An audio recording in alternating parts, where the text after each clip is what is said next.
Tune Balance is a collaborative platform between dancers and composers.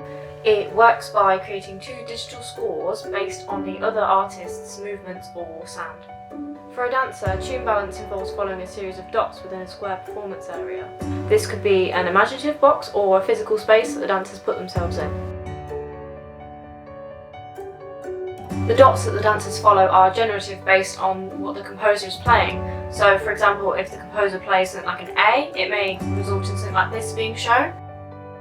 And the dancer may interpret this as a shoulder gesture or an arm gesture, or depending on where it is in the space, they can take segments of the space and choose that as a body part. There are no set rules for the dancer besides being in a square performance space, but I do like to recommend that they do follow that the blue dots are the left hand side of the body and the red dots are the right hand side of the body. But this can be manipulated. The only reason I have done this is because when working with dancers, they found that coloured dots were much easier to see on the screen and differentiate.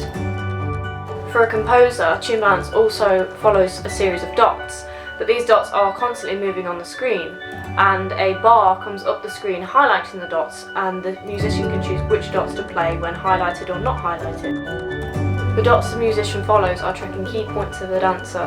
For example, the blue dot tracks the head and the red dot tracks the right hand side of the body, so it may track the shoulder or the hip depending on which one is picked up and how close the dancer is to the webcam at the time.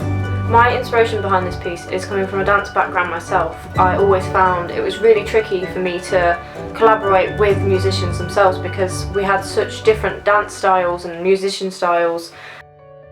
It gives you that inspiration to get moving, to get playing, to feel that bond with someone else, and especially during the crisis that is going on at the minute, people are looking everywhere for these communications, these bonds and these ways to create artwork in new ways.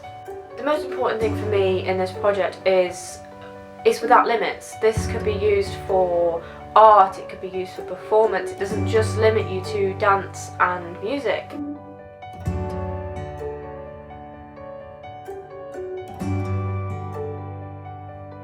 I wanted to create this artwork that can be used by anyone, for anything, and it's completely interpreted by whoever uses it. Some of the outcomes have been funny, some of the outcomes have been quite serious. Something I would take further in this is I was looking at implementing colour for moods, things for heart rate, things for a live video recording at the same time as well. Just implementing more things to make it more collaborative, more personal, to have this connection. And it is being used for, I think, 3 projects at the minute with DMU. So I'm quite excited to see how those will come out.